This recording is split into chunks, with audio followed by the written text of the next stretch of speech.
All right, welcome back to another episode. And today I'm honored to be joined by two very talented individuals. As you guys know, I mentioned on the show earlier this week that I've been watching the new Celtic series on HBO Max called Celtic City.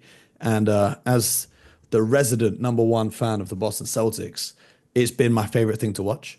And I'm honored to be joined by Gabe and Lauren, who are respectively the showrunner and the director of Celtic City. Thank you guys for joining us today. How Thank you you so much doing? for having us. No, we're doing great, and thank Good. you for the Yeah. words about the film. We're excited to talk about it. I watch a lot of sports content, as you can imagine. I watch a lot of sports content, and most recently before this, it was the starting five on Netflix, and before that, it was the Court of Gold, and so on and so forth. But what I love about this documentary, just to get straight into it, it's not just a basketball documentary. There is so much more that goes on into detailing some of the journey, some of the struggle, some of the divide that has plagued America for decades now and still probably to this day. When this show first came about, when the concept for this show first came about, how important was it for you guys to ensure that the messaging wasn't just about what happened on the court, but everything that happened in the city and in America at the time? Yeah, absolutely. I mean, Mo, it was hugely important. It was always an aspect and an element of telling the story of the Boston Celtics and the story of Boston, and the story of America. That was always kind of the top line initial idea when Bill Simmons and Connor Shell, got together and started discussing this. That was what they, discussed with me when we had our first conversations about, moving forward with this project. I think when, Gabe and I started talking about it, and once we really got our team on board and we really started that research pre-production phase, I mean, that's when we really started to peel back the layers in every decade of the Celtics history. I mean, we're telling the story from 1950, from the time that Red Auerbach takes the job, through to the 18th banner that we were able to be there with the confetti raining down on our crew, in June. But really, when you think about the Celtics, Mo, like, Bill Russell as the first Black superstar, Chuck Cooper as the first Black player in the NBA drafted by the Boston Celtics.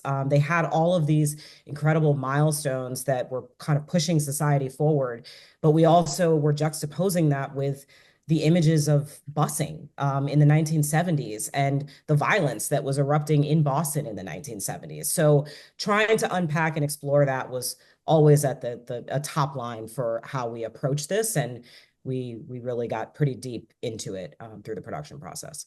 Yeah, a huge part of the kind of discourse online, whenever the Boston Celtics are discussed, is they have been labeled as a racist city. It's a racist town. That's what a lot of people say. People ask me all the time, why do you support the Celtics?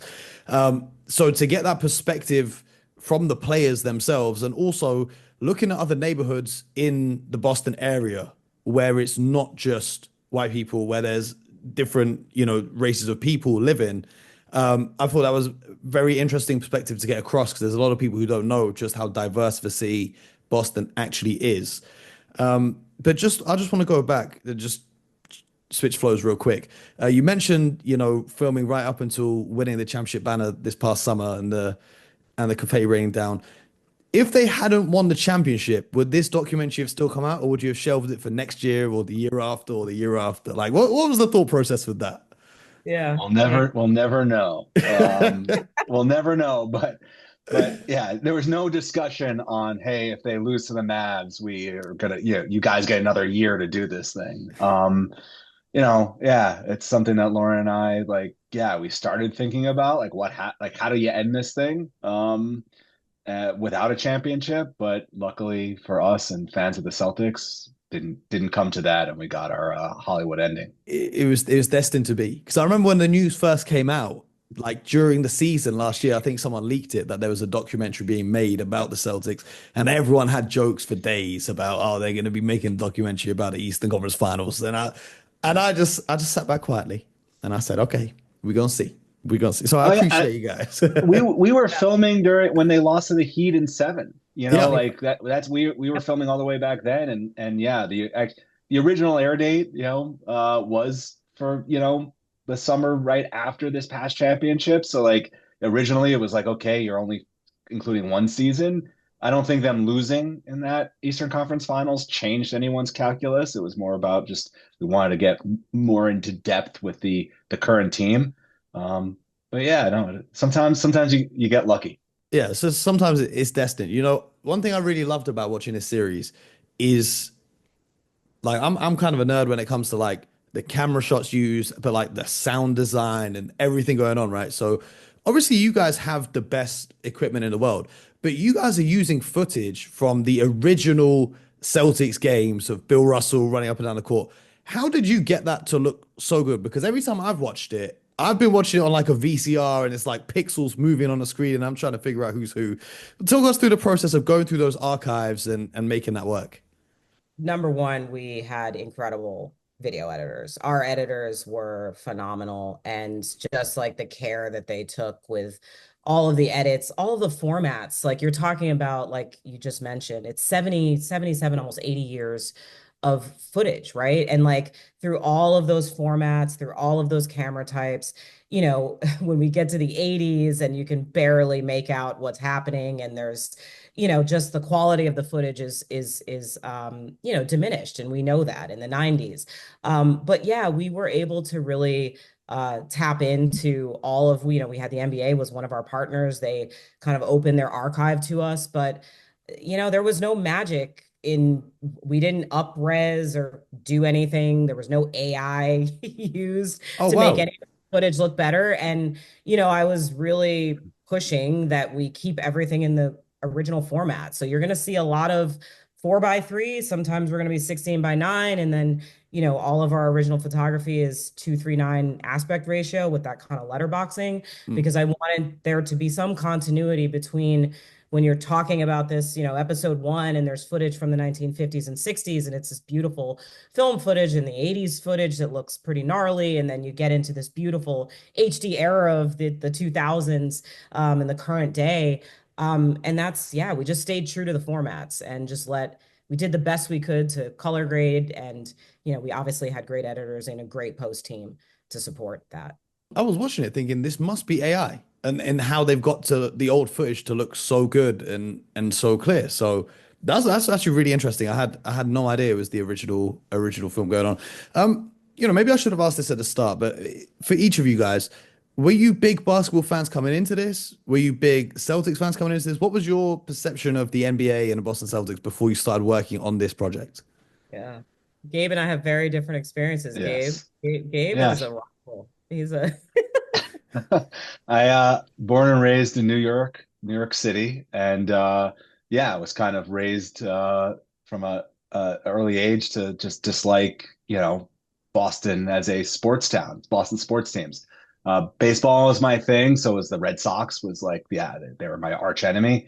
As a Knicks fan, I was too concerned with my own and too consumed with my own misery to really even have time to be jealous of the Celtics' success. But yeah, no, I mean, I grew up to date myself. I grew up in the '80s and '90s, and yeah, the Patrick Ewing led Knicks were like those were my teams. That was a time where the Celtics weren't really relevant. In the '80s when the Celtics were winning a lot, I was just a little too young to like really follow it all. But yeah, if someone had asked me before this journey, like, hey, could you see yourself spending 2 years telling the story of Boston and the Celtics? I would have been like, no way. And then, it's like reading that treatment and then meeting Lauren and seeing what her vision was for it. Like, I'm like, yeah, I'm all in on this. And yeah, I'd be lying to say that there's not a piece of my heart now that's forever with the Celtics. yeah. Yeah, Except and when they're for playing the Knicks. Except when they're playing the Knicks. Yeah. and been to a Knicks Celtics game together too. It was quite interesting.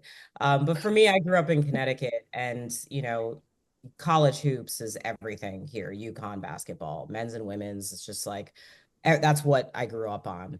But I grew up in the 90s, and that was when Ray Allen and Kevin Ollie and these guys were playing. And I became like a real kind of like follower of the Celtics in the 07-08 season, that '08 championship team with Ray Allen and Pierce and Garnett, like they captured my imagination as a sports fan, and yeah, and I've been following them since.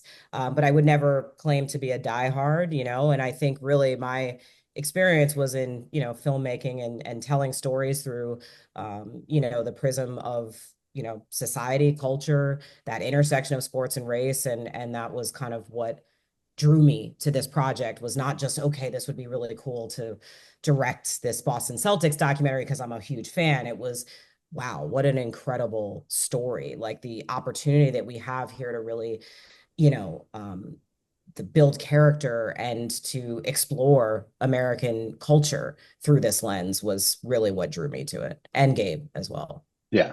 I mean, the story is just, Lauren says it all the time. It's like, it's a Hollywood story. When you're reading it and when you're watching all 9 hours, all 77 years of history, you're just like, yeah, you like a lot of times you're like, you can't really make this up. This isn't, it's crazy that all this happened to one organization in one town. Yeah, I was watching and I thought, you know, like the parallel between Jojo White and Jason Tatum, both coming from St. Louis and playing for the Celtics, you literally could not script that. So it's insane some of the details, like the level of details that go into it.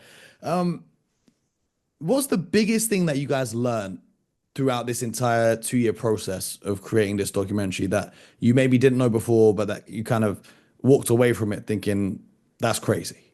Yeah, I mean, there's a lot of things, Mo, along the way that I think both Gabe and I, we still talk about. We're just like every day talking about this as it's been airing, just about all of our kind of like thoughts. And but yeah, I mean, I just think I didn't know that the Celtics were so progressive. Like I knew Bill Russell's story. I don't think I really understood like how like important like what Red Auerbach did, you know, in those early formative years and what he stood for. He never like he wasn't doing it for some kind of like, you know, he never claimed it was some altruistic reason, but for me it's like he did it, you know, and like that has impacted everything moving forward. Like all of the players in the NBA are kind of standing on the backs of these, you know, the founding fathers, and you know, for the fact that they had the first black starting five and had the first black player coach and the first black player drafted, that was kind of surprising to me because I thought I knew the history, you know, the relative history of the NBA, and I always thought about the, you know, Jackie Robinson and Branch Rickey, right? And like breaking the color barrier in Major League Baseball. You don't hear about the Boston Celtics in that way at all. Just like what we were talking about, Mo, before the interview, like there is this perception that the Celtics are a quote white team, like that they didn't. And aside from Bill Russell as a black superstar, there's really this kind of like misconception of like what the fabric of that organization is and what they stood for. So that's my long way of saying I think that was kind of profoundly impactful to me, and our team as we kind of set out on this journey. And that kind of informed everything, you know, along the way. I agree with what Lauren said. Like the progressiveness, when you put the totality of just how the Celtics move this country forward, and that they're never really talked about in that sense, that was surprising. And then just a couple of other like smaller things, which is just, I mean, you know, I've been lucky enough to have been involved with and meeting people who work for various teams and organizations, professional sports in North America. And what's just incredible about the Celtics is just how long people in that organization have been there. You know, our main point of contact there, Jeff Twiss, he started as he was driving red when he was just an intern in like the late 70s, and he's still there. Our first meeting with the Celtics, Lauren and I like went into this conference room. We met with 9 executives, including the owner, and everyone went around the table and were purposeful about telling us how long they've been there. And like the shortest amount of time was like 7 or 8 years. And there's people there, 22, 13. And that's unheard of in professional sports. And it breeds this idea of family. And you know, it did start in 1950 with Walter Brown and Red Auerbach. And it's like crazy and cheesy as that is, it's like still alive today. And I think like, you know, it's like one of those things where you can't believe it. Like you just it's something to say, oh, you know, it's the ethos of red is still alive in this team. And if I didn't know it, like I would just be like, yeah, that's bullshit. It's not. And like I think that was a huge part for like Lauren and I, like us part of the discovery was like getting to know the people of the organization and understanding that like, yeah, this thing that they like they live and die by with Red's name and Russell's name on the court, like all these things are real. They're real things. Jaylen Brown, Jason Tatum, Joe Mazzulla, who just won a championship, who are one of the best teams in the league right now. They're living, breathing remnants of the echoes of Walter Brown, Red Auerbach, Bill Russell. And it's really incredible, and it's all real. And I hope that's a takeaway from the viewers when they watch this. Absolutely. And I think another thing I really enjoyed was kind of the spotlight in the earlier episodes on obviously telling the story of Bill Russell, which could be a 100-part documentary in and of itself, but also showcasing what Jaylen Brown is trying to do in the Boston community now that he's currently like, leading the team. He's the finals MVP, but he's also doing so much work economically and within the community to try and build up his community there. With the Bill Russell stuff in particular, right? Because there's so much that can go into it. But Bill Russell in particular is such a fascinating character and story. How did you decide what to include and what you didn't have time to include in those episodes? Yeah. That's a really good question because it was not easy. We obviously went into it having a format, right? Like there was like a small kind of alteration we made to the middle episodes to expand in the Bird era because we just had to. There was just so much story, so many great moments that we wanted to get in. But we always knew like the 11 championships in 13 years, like we tried to consolidate that to 2 hours, which was extremely challenging, as you can imagine. And Bill's story is part of it, but his story doesn't end there. We also really knew that. Like Red and Bill, we knew were going to be a thread that we weave throughout the entire series. And we didn't have to force that. That was organic. We were finding those organic moments and connections with players and moments that we were able to connect them to. But with Bill specifically, I think what was the most kind of what I'm the most proud of is how we gave him a voice in this film. And that was a testament to our team, our editors, our lead editor, Eric Barchi, spent, I don't even know how many hundreds of hours listening to interviews with Bill and Red, and just specifically Bill, that laugh.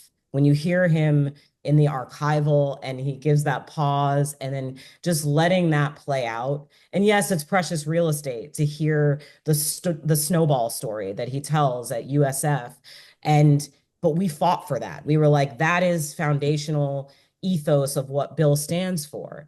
And then even finding someone like a Bill McSweeney, who was like, what was it, Gabe? 97?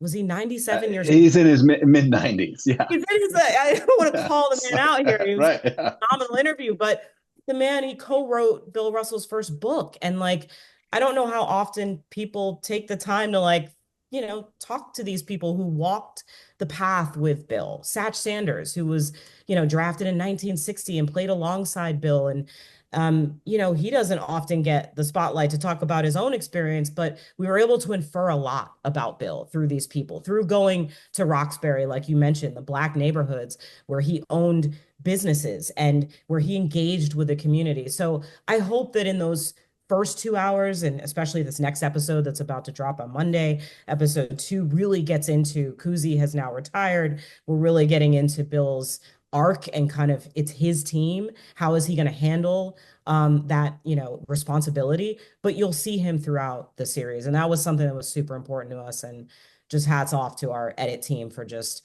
always pushing to find a way to get him in organically. And you're right. Like you could do a 9 hour series just on Bill Russell. And I think the other challenge we had was just like the man revolutionized the sport, and he did it in ways that are sometimes imperceptible. Sometimes they're perceptible when you hear a stat line of 30 points and 40 rebounds. Like, yeah, that's pretty perceptible. But Yeah. this idea of that will to win and how he made his teammates better, I know that was like something that, yeah, it's just you have to just have people say it and show a handful of highlights. And that's the other thing that is just, A shame is that, there just aren't that many non-playoff games involving Bill Russell that survive to this day, full games. And again, yeah, we tip our caps all the time to our editors. The fact that they were able to make those first two episodes as dynamic as they are, with really scraps of footage of Bill playing and Kuzi playing in those early 60s and late 50s Celtics is just unbelievable. I wanted to give you guys your flowers, right? Because I watched the series with my brother, who is a Boston Celtics fan, but he's not really a big basketball fan. He'll watch the Celtics when it's playoff time, but he's a football soccer fan, right? Because we're here in the UK, love Yeah. soccer. So he's a Celtics fan, but he's kind of very casual with it. So for him, watching it and learning the whole story of the organization, like I was watching him while he was watching the first few episodes, and I could see his mind being blown at the layers of everything that goes into the history of this franchise. But the thing that really stood out, aside from, all the off the court stuff, is he said to me, he goes, "Yo, these guys could really play." Because I think for like young NBA fans, the perception, like the narrative that gets pushed online is these guys are plumbers or whatever they used to say about these things. But then you're watching these Kuzi highlights from like the first era of the NBA, and he's throwing no look passes behind the back. And I think the fans getting a chance to see that basketball is basketball regardless of the era, right? You're seeing Bob Cousy do the same things that Luka Doncic was doing last night. The only difference is the camera it was filmed on and the arena size and so on and so forth. So I think that's a great insight to give to the fans of the NBA, so that they can kind of respect the history of the game a little bit more, because I feel like that's been lost. What would be your hope, that fans take away from watching this series? What's if you could pick the one thing that someone walks away from this series feeling or thinking, what would that be? Well, I think you just touched on it, Mo. I think the tradition and the history is so important and it matters. And I feel like oftentimes, there are a lot of documentaries that are made on moments and like, capturing a snapshot of a moment in time. And like we were able to, with those 9 hours, really just paint this picture and, make these connections that you, again, don't have to force. Like there is a lineage from Bill Russell to Jaylen Brown. There is like an ethos of what Celtics basketball is, and it has stood the test of time. And that I think is just, I love that. Like I love history. I love tradition. There was nothing, and I know people will, get on their soapbox and talk about the modern NBA and how much it's changed and free agency and all these things. But I feel like the Celtics are a throwback. And I feel like I love the nostalgia of that. And I hope that people really connect with that. You don't have to be a Celtics fan to fall in love with these people, the characters that we brought out and present, but also just the reverence. All of these young players have extreme respect and reverence, and they cherish that history and they honor it in what they do today. And I love that. I think that's such an important message. I think, for me, spending the majority of my career telling sports stories, like what I love about it is that sports are a microcosm of life. There's so many lessons that you can take from playing a sport or watching sports or seeing how an athlete conducts themselves that you can, you know, use in your non-sports life. And what I'm hoping really comes through is that, the story of the Celtics is about the people who actually did the thing. That our story is really about the human beings that did this. And, you know, throughout the 77 years, there were people who bought into this idea of what it is to be a Celtic. And part of that is working together as a team, that it doesn't matter, right, what I do individually as long as we all succeed. Um, and yeah, I mean, it's as crazy and as cheesy as it is in right now in today's time, like we need that more than ever, I think. And I think like, yeah, when you see in the story the people who don't buy into that, they don't succeed.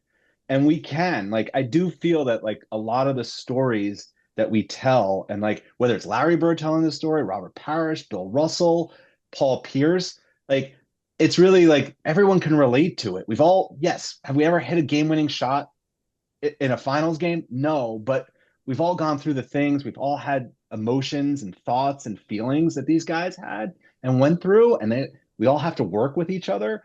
And like that's what I really hope comes through is that the human story, the emotional story, and that we're kind of lost if we're all playing the game of life as individuals. We need to play as a team. That is an absolutely beautiful message. I want to thank you guys for you and the whole team behind the scenes who've done such a great job in telling this story. And I'm putting a request out there to the people at HBO Max. Can you please make this available for the fans in the UK?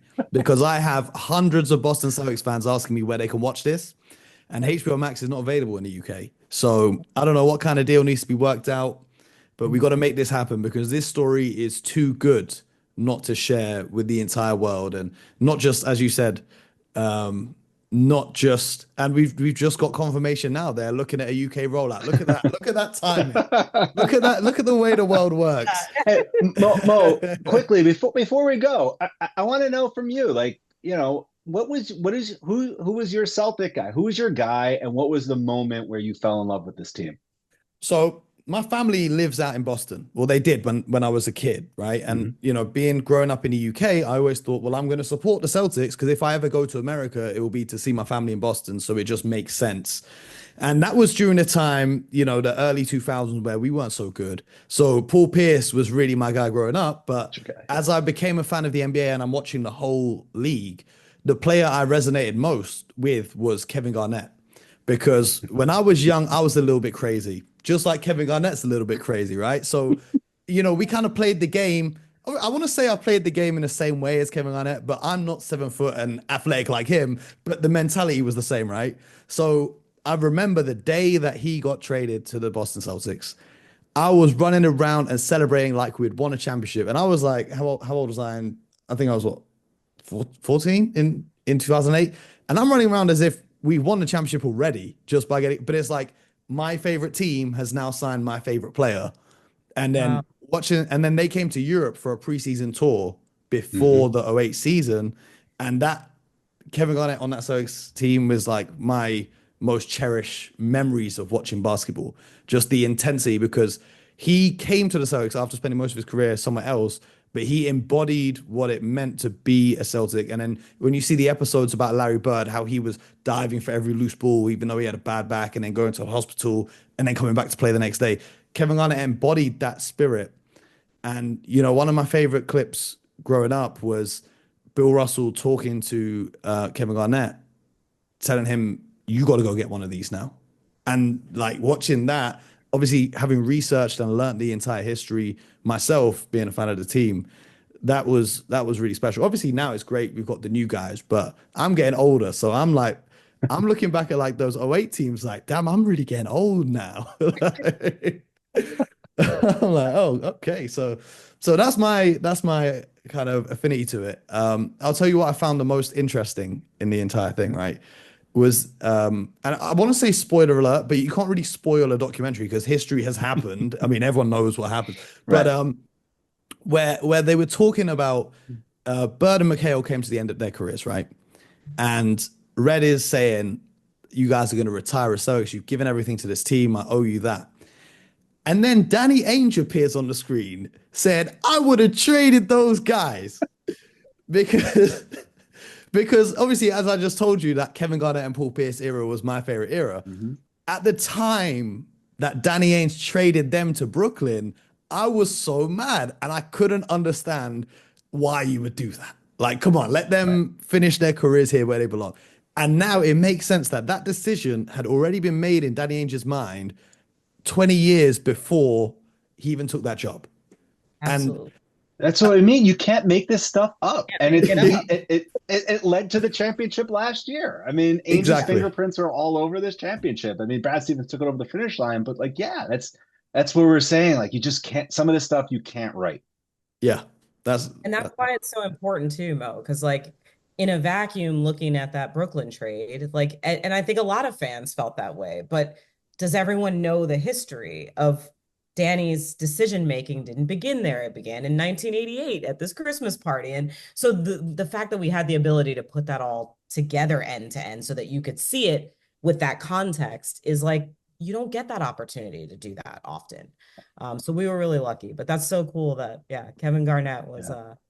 He was our last interview, and he brought all the feels and the passion, and man, what an honor it was to sit down with Yeah. him.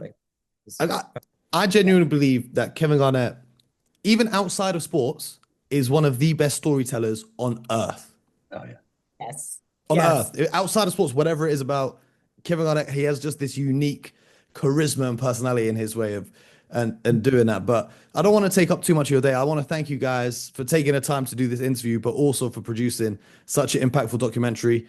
Our fans in the States, I hope you guys have been enjoying watching this series so far. And our fans across the rest of the world, I hope you guys are looking forward to seeing the rollout of this Celtic City, because then you're going to understand why I'm so crazy and I love this team so much. You guys are finally going to get it. So, Lauren, Gabe, thank you guys so much. thank you so Thank much. you, Mo. Appreciate it. Appreciate you. And the team behind the scenes as well. I appreciate all of you guys.